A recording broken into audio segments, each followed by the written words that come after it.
"We heard you bought a penthouse. We're here to move in and make peace," my son Leonard and daughter-in-law Nancy said as they stood at my door. After 6 months of throwing me out like I was nothing, now they wanted back in.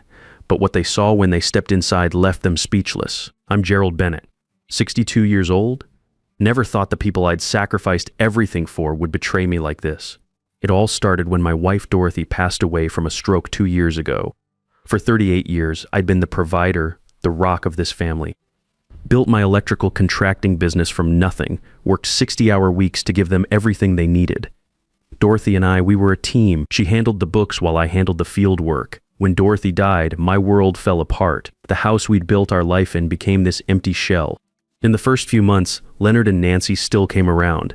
They'd bring little Emma, my 8-year-old granddaughter, for Sunday dinners. "We're family, Dad," Leonard would say. "We'll always be here for you." Turns out that was complete garbage. Little by little, the visits got shorter. The calls stopped coming. When I'd call Nancy, she'd snap at me about being busy with work. Leonard started avoiding my calls altogether. I went from being the family patriarch to being treated like some burden they had to deal with. 6 months ago was the worst day of my life. Leonard and Nancy showed up with a whole different attitude. No more friendly hellos or hugs for Emma. Nancy had on this expensive red blazer, hair done up like she was closing some $1 million deal. Leonard carried a stack of papers, looking at me like I was a stranger. "Dad, we need to talk," Leonard said, not even bothering with small talk. "Nancy's expanding her real estate business, and we need more space. This house is way too big for one person." It hit me like a punch to the gut. "What are you saying?" Nancy smiled, but there was nothing warm about it. "It means you need to downsize, Gerald. We're moving our family in here. You can find a nice little apartment somewhere, something more manageable for a man your age. But this is my house," I said, my voice shaking. "Dorothy and I built our whole life here. Every room has our memories." Leonard looked away. "Memories don't pay property taxes, Dad. Besides, legally, this house is partly mine too. See, I'd put Leonard's name on the deed years ago to avoid probate issues when I died. Never imagined my own son would use that against me. Don't do this to me," I begged. "I'm your father. I gave you everything, taught you the business, set you up for life." Nancy laughed, actually laughed. "Oh, please, Gerald, stop playing the victim card. You've been moping around here for 2 years, feeling sorry for yourself. Dorothy's gone. Time to move on and let the younger generation take over." That comment about Dorothy, my wife of 38 years, cut deeper than anything. Leonard wouldn't even look at me when he said, "You have 1 week to pack your stuff." After that, we're changing the locks. 1 week, where am I supposed to go? I don't have money for some fancy retirement community. Nancy patted her designer purse. "That's not our problem. Emma needs a stable home environment, not some depressed old man shuffling around." They left me standing in my own living room, the house I'd wired with my own hands, the place where I'd taught Leonard everything he knew about electrical work. For 40 years, I'd built this family business. I'd worked through holidays, missed vacations, put Leonard through trade school, and this was my payback. The next week was hell. I packed 40 years of my life into cardboard boxes. Dorothy's china that her mother gave us, my tool collection that represented decades of craftsmanship, photo albums from when we were young and believed family meant something. On moving day, they didn't even show up to help. I left the house keys on the kitchen counter with a note that just said good luck and called a cab to take me to the only place I could afford, a small efficiency apartment across town that cost $800 a month. The place was a dump. Thin walls, noisy neighbors, a kitchenette that barely had room for a coffee maker. At night, I'd lie on that cheap mattress listening to couples fighting next door, wondering how my life had gone so wrong. The first few weeks, I couldn't even eat. I'd sit in that plastic chair staring out the window at the parking lot, asking myself where I went wrong. When did Leonard become so cold? When did I raise a son who could throw away his own father? I called them constantly. Leonard's phone would ring a few times, then go to voicemail. "Son, it's Dad. Just wanted to see how you and Nancy and Emma are doing.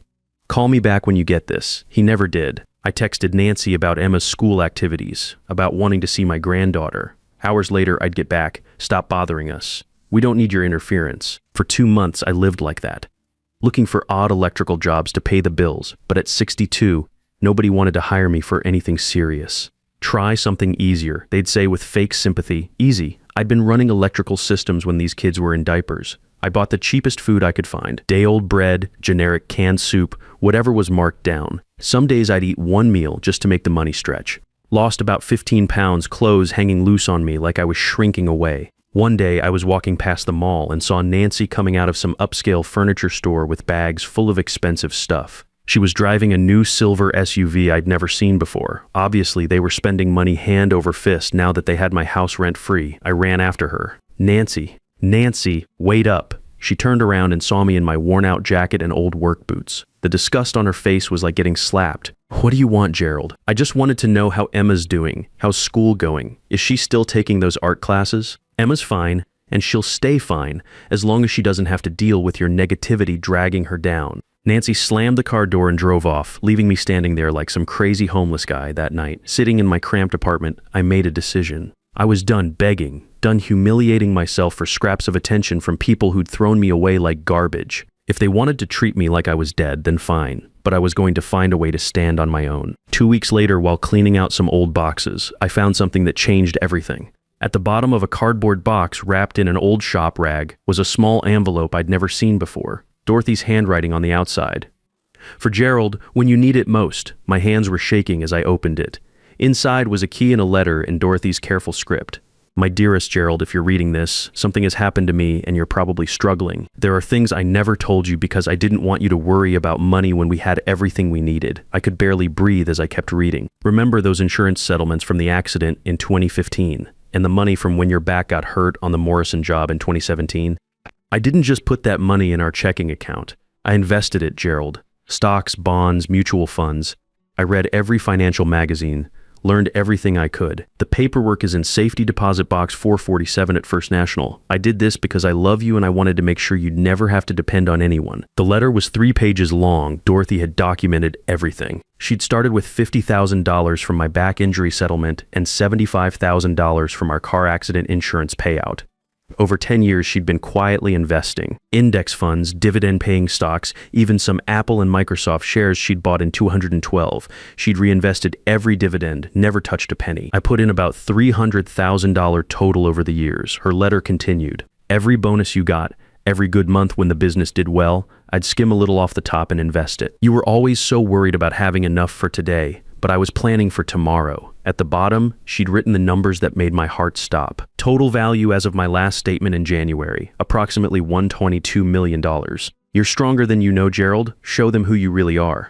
I sat in that tiny apartment and cried for an hour. Dorothy, my brilliant wife, had been quietly protecting our future even after she was gone. She'd seen this coming somehow, known I'd need resources to fight back, but there was more. She'd also written about a safety deposit box 448 right next to the investment papers. Emergency fund for immediate needs, she'd noted. When you discover who Gerald Bennett really is.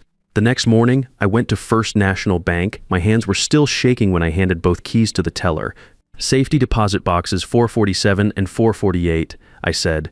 The young woman looked at the keys, checked my ID, and led me to a private room. Box 447 was full of investment statements carefully organized by year. Stock certificates, mutual fund reports, dividend checks that had been accumulating in a separate account I didn't even know existed. Box 448 contained $50,000 in hundreds wrapped in bank bands. Dorothy's note said, "For immediate needs when you start your new life." I walked out of that bank a different man, not rich exactly, but free, independent, nobody's burden anymore. That afternoon, I called Pete Rodriguez, a private investigator I'd known from some commercial jobs. "Pete, I need your help with something personal. Family situation that's gotten out of hand." "What kind of situation, Gerald?"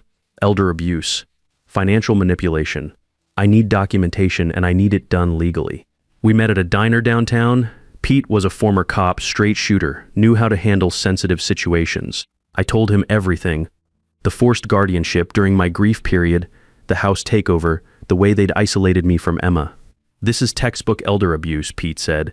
"Taking notes? What's your goal here, criminal charges?" "No, I want leverage. I want them to understand they can't treat people like this without consequences." Pete grinned. "I like your style. Give me 2 weeks." While Pete investigated, I started making other moves. I found a decent 2-bedroom apartment downtown, nothing fancy but clean and quiet. Put down first, last, and security deposit in cash. Bought some real furniture, got my tools organized, started looking human again. I also hired an attorney, Carl Martinez, who specialized in elder law and financial abuse cases.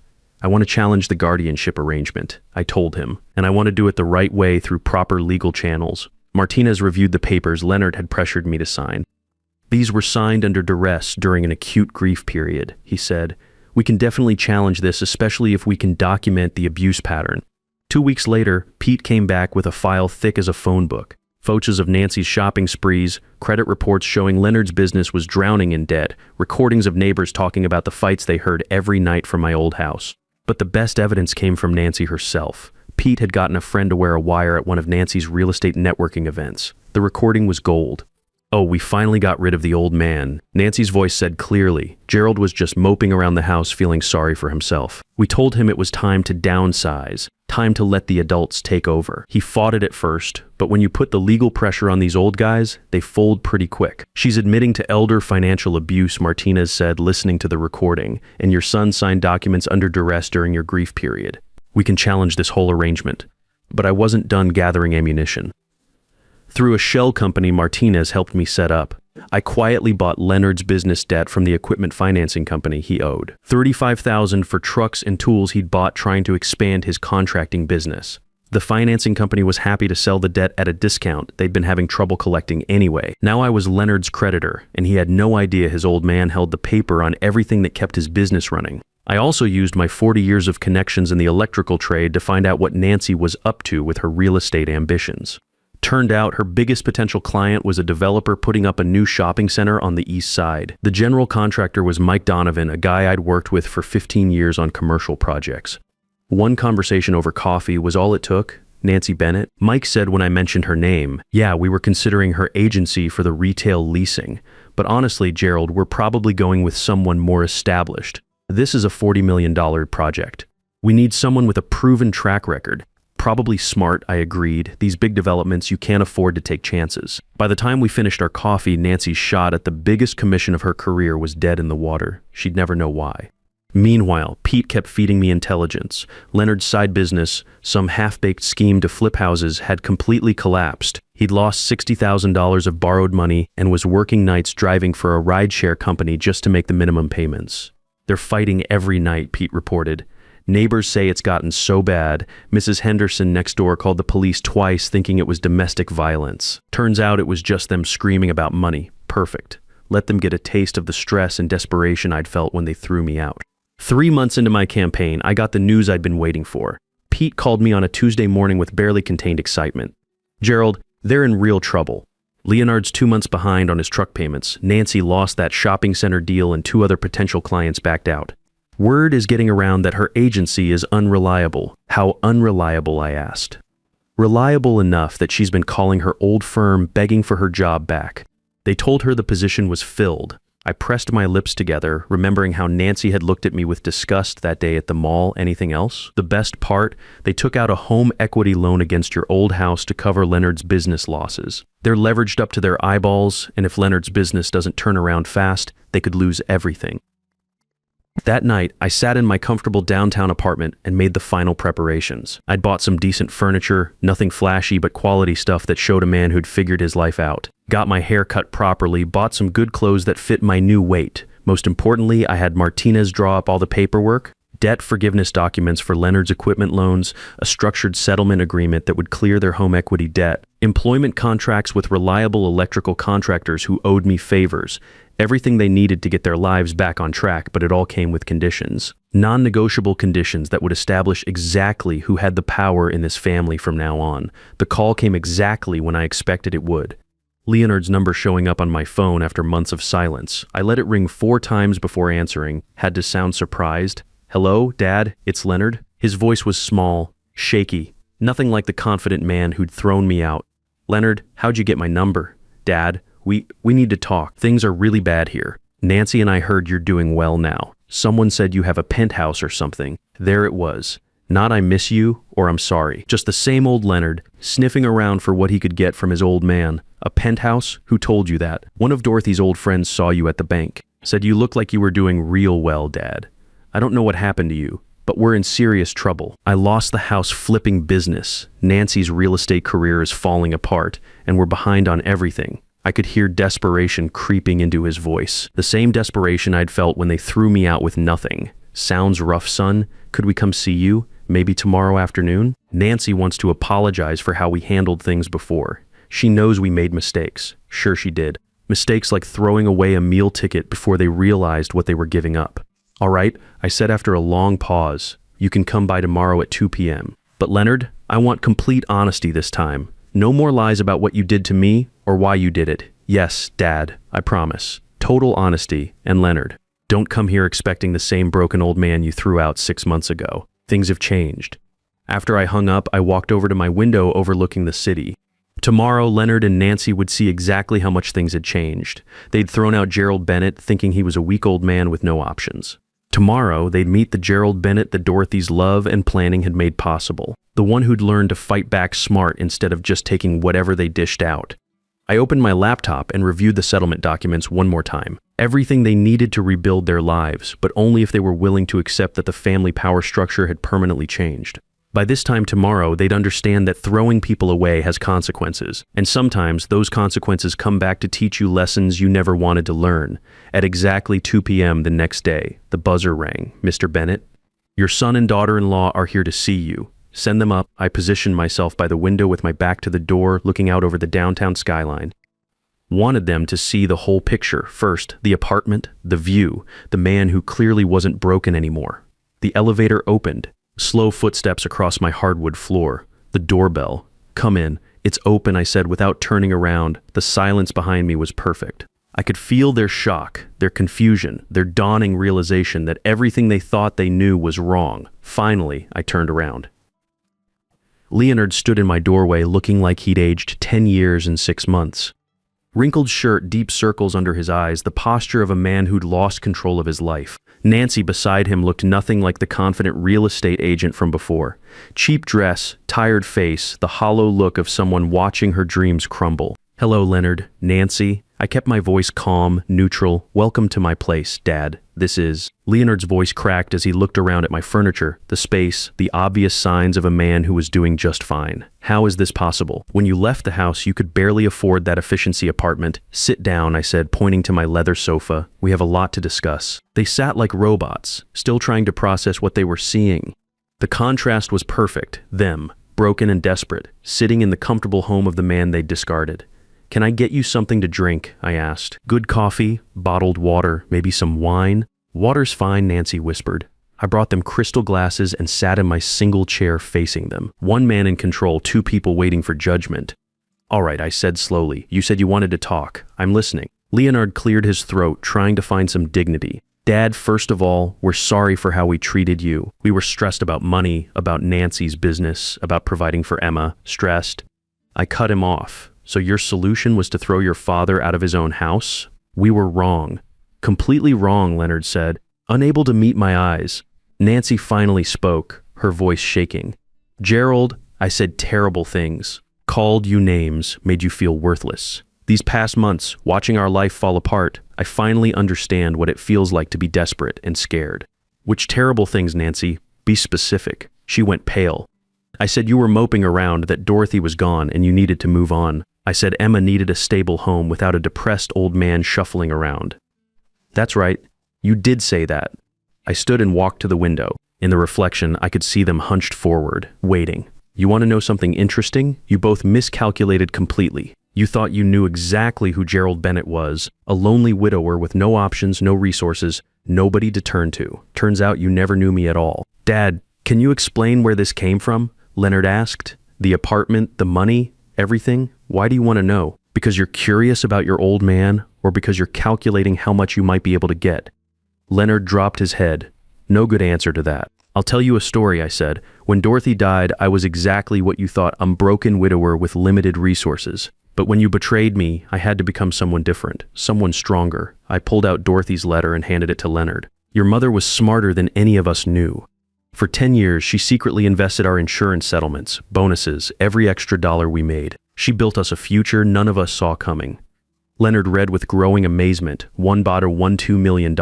Mom did this. Your mother saw this day coming, somehow.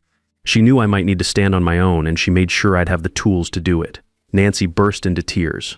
Gerald, if we'd known Dorothy left money, we never would have. What? You would have treated me differently if you knew I had money? That's exactly the problem, Nancy. You measured my worth by what you could get from me. I sat down closer to them. Let me be clear about something. I have enough money to live comfortably for the rest of my life. I also have enough influence in this city to help people who deserve it, or to make life very difficult for people who don't. What does that mean? Nancy asked. It means I know about Leonard's business debts. I know about your failed real estate deals. I know you're 3 months behind on the house payments. I paused. In fact, I own Leonard's equipment debt now, $35,000 worth. Leonard turned white. You bought my debt through a company I control? Yes. I also made sure Nancy lost that shopping center deal and a few other opportunities. When you have connections and resources, information flows to you, and sometimes you can influence outcomes. Nancy collapsed forward. We don't know what to do. We're going to lose everything. Now you know how I felt when you threw me out with nothing. Please, Dad, Leonard said, his voice breaking. Emma's your granddaughter. She doesn't deserve to suffer because we made mistakes. My granddaughter, I said quietly. What makes you think I want anything to do with her? You said she needed a stable home without her grandfather around. I was wrong. Emma asks about you all the time. She misses her grandpa. I walked to my desk and pulled out the folder I'd prepared. I can make your problems disappear. Your business debt, your house payments, everything. I can clear it all and set you up for success. Their eyes went wide, really. But it comes with non-negotiable conditions. I opened the folder. Condition 1, you publicly apologize to every neighbor on our old street. Tell them exactly what you did to me and admit you were wrong. Condition 2, Leonard, you take steady electrical work with contractors I recommend. Good pay, but one late arrival, one attitude problem, and you're blacklisted from every major job in this city. Condition 3, Nancy, you attend financial counseling to learn to live within your means. The shopping sprees and status games are over. Condition 4, the house goes into a trust for Emma. You can live there until she's 18, then she decides what happens to it. And condition 5, once a month for the next 3 years, you come here for dinner. Not to pretend we're a happy family, but to keep communication open and prove you're keeping your end of the deal. Leonard looked at Nancy. Nancy looked at the floor. Finally, Leonard spoke. We accept all of it. Are you sure? Because once you sign these papers, there's no going back. We're sure, Dad. We spent 2 hours signing documents, setting up schedules, laying out expectations. When it was done, I looked at my son and daughter-in-law. They weren't the same people who'd thrown me out, but they had a long way to go to earn back trust. Over the next 3 months, I watched them follow through. Leonard showed up every day for honest electrical work, no complaints. Nancy attended her counseling sessions and slowly started rebuilding her reputation with smaller, realistic deals. Most importantly, they brought Emma for visits every weekend. The first time my granddaughter hugged me in my new apartment, she whispered, I missed you so much, Grandpa. Why did you go away? Sometimes adults make mistakes, sweetheart, but the important thing is we fix them and do better. 6 months later, at Emma's 9th birthday party in the house that was now legally hers, I watched my family rebuilding itself on honest ground. Leonard had learned to value steady work over get-rich-quick schemes. Nancy had learned that respect comes from character, not manipulation. And I had learned that sometimes the people who hurt you most are the ones who need to see your strength the most. Not to destroy them, but to show them who they could become if they chose to be better.